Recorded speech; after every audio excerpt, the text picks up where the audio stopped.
Welcome to the pharmaphorum podcast.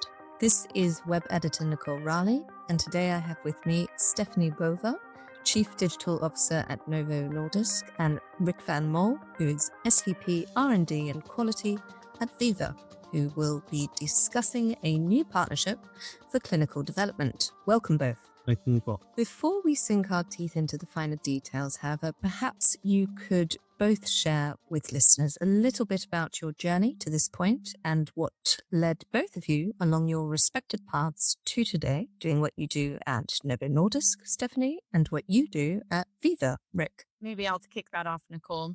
So when I entered Novo Nordisk about 18 months ago, it was very obvious we were becoming a Veeva first company in clinical development. We had multiple vaults, multiple investments across the Veeva Cloud environment.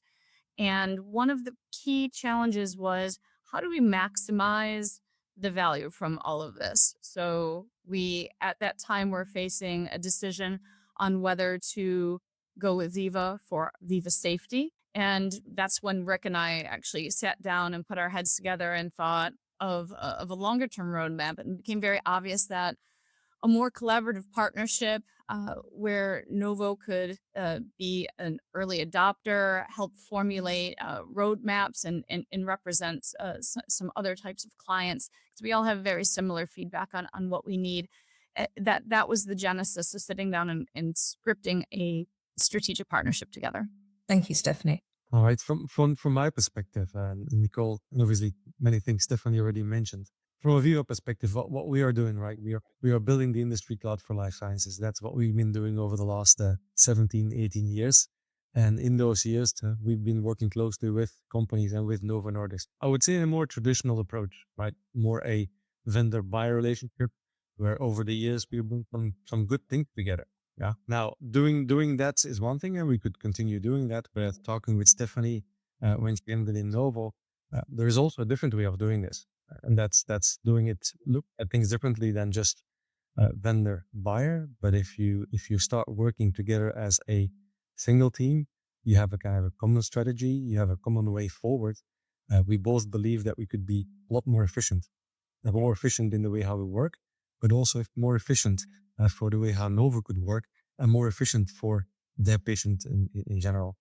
So I think that was kind of the aha moment that we had, is like, okay, can we do this? Can we do this differently? This is probably easier said than done, right? Like, people talk about partnerships and they use that word quite freely.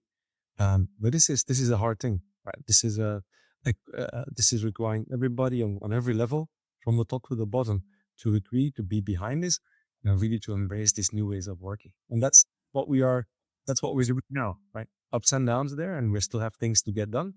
But we are both, I think, very convinced that we can make this work, and it will be more efficient. Thank you, Rik. So some key points to focus in there a little later, but perhaps a little bit more background before we launch into the finer details of this partnership, as you've been saying. So now, as I alluded to at the beginning of this episode, Veeva and Novo Nordisk have entered into a new partnership, as Rik was explaining, where Novo uses Veeva across its clinical, regulatory, and safety operations. It's a mutual collaboration for addressing challenges and opportunities within these areas for Novo, while learnings from the collaboration will feed back into what Veeva does for the industry. Indeed, at the recent Veeva R&D and Quality Summit in Madrid, Novo Nordisk shared how it aimed to accelerate clinical trials and launches by uniting business and IT on the Veeva Development Cloud, as Stephanie was explaining, to enhance collaboration, automation, and data consistency. And as Rik was also mentioning when he introduced himself for this episode of the podcast, it's not the first time that Novo and Veeva have been working together. Indeed, in 2018, Novo had a rapidly expanding pipeline, which is very good, which meant that demand for content to support commercialization was also going to expand. And to handle that growth, it chose Veeva Vault PromoMats to be its digital asset management system. And now, here we are today. So coming back to the present moment, Stephanie, can you share with listeners more about the clinical, regulatory, and safety challenges needing to be addressed with this new partnership with Veeva. Absolutely. Across clinical development, we manage a highly complex landscape of regulated, but also fragmented systems coming from multiple years of different decisions. And that includes there's a lot of manual handoffs, inconsistent data standards, particularly in clinical operations, regulatory submissions, and safety case management. And like all other pharma companies, this leads to the potential of inefficiencies and delays, compliance risks, and to be quite honest, unnecessary costs and complexity on our day-to-day operations. And so one of the valuable aspects of our partnership with Veeva is designed to address these challenges by uniting our digital backbone. Good example of this is standardizing our regulatory information management taxonomy to improve document handling across functions.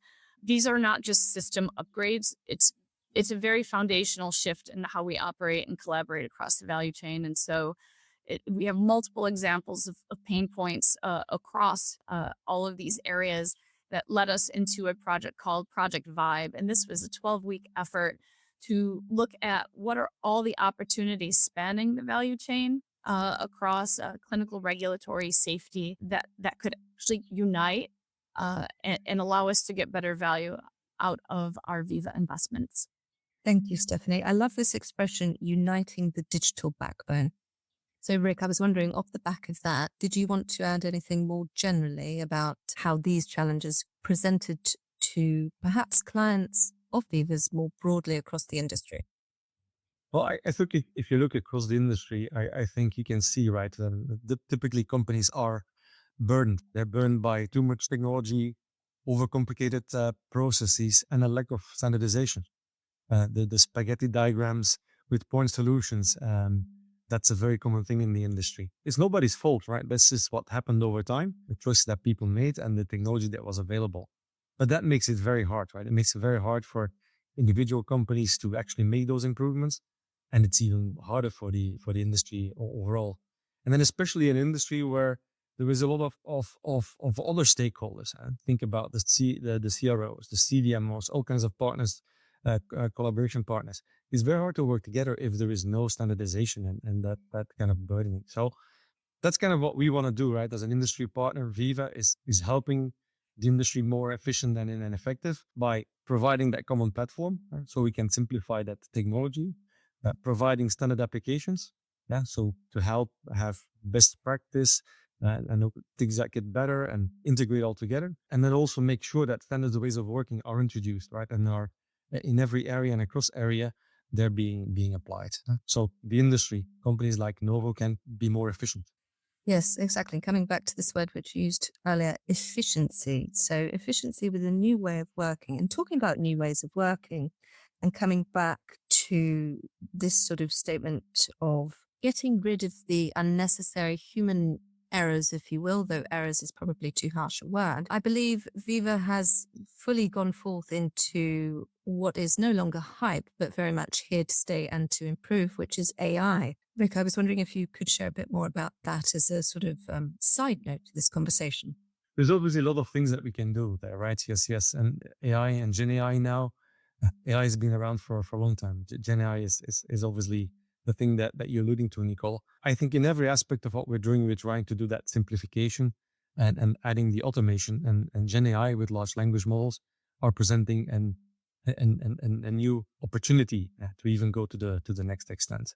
So yes, we announced at the Veeva Summit in Madrid. We announced now also that Veeva is bringing AI to the platform, to the whole platform. Also, to bring in the applications, really to help with this efficiency. And then obviously, what we're doing now is building that out. We're looking out with Stephanie and the team. We say, okay, look, what are the use cases? What are the use cases that will make the most impact on a short term? Thank you, Rik. So what does the Veeva Development Cloud offer to address what Stephanie has been describing more specifically? I would say in 2 words, simplification and standardization. That is basically what it is. So we've got some keywords to this conversation today: simplification, standardization, efficiency. So when we broaden it out to the industry with the Veeva Development Cloud and these 3 keywords of today, including the benefit of feedback from collaborations then, as you've been discussing, Rik, Stephanie, if we sort of put it in a package for listeners, is this the new type of collaboration going forward? We've been talking about novelties. We've been talking about innovation improvements. What does this offer both industry, but also patients? It's always important in these conversations to bring it back to the patients. So at the end of the day, these benefits for industry, what does that look like at the end for patients? I mean, Nicole, at the end of the day, simplification and harmonization of how we work internally translates into accelerating access to safe, effective treatments for patients. We like to say, it's kind of a catchphrase, but I believe in it, which is patients are waiting. They're waiting for the drugs that every sponsor, including Novo, are developing. And so by simplifying and standardizing our development processes, we reduce delays, we improve data integrity, and enable faster decision-making. And that, to me, translates into the fact that we can get through the regulated processes at a much faster pace. So better, faster, and cheaper. So faster translates into patients are not waiting for the drugs. Better is that we're putting less cost into doing the same things that we always have done together. And cheaper, that translates into value. That's more money that we can put into R&D. That translates throughout, all the way to the patients. And so if clinical trials can start sooner, regulatory submissions are more robust, therapies reach patients faster. That is the end game. And so I would say it's not really so transformative. This is the bread and butter of what drug development organizations do. And this collaboration allows us to co-create in a way that we solve these problems better together. Thank you, Stephanie. Any final words, Rik? Well, if we can then do this at scale, right? So yes, with Novo, we can look at the patients involved with the Novo treatments, but if we can take these learnings and also apply them for the broader industry, we can make a complete impact. And I think that's what we're also trying to do. And this is part of the partnership. This is not just looking at the benefit for Novo and the Novo patients, but patients in general. I think this is very powerful. Absolutely. Maximizing value for all. Thank you both. It's been a pleasure. Thank you, Nicole. Thank you, Rik. Thank you. And that concludes another episode of the pharmaphorum podcast. You can find more information about this episode, including a download link and information about previous installments at pharmaphorum.com/podcasts. The pharmaphorum podcast is also available on Apple Podcasts, Spotify, Overcast, Pocket Casts, Podbean, and pretty much wherever else you download your other podcasts from. Just search for pharmaphorum and follow and hit subscribe. Of course, don't forget to visit our website itself, where you can sign up for daily and weekly news and analysis bulletins. And do follow us on Blue Sky and LinkedIn at pharmaphorum. That's all for now. Thank you for listening.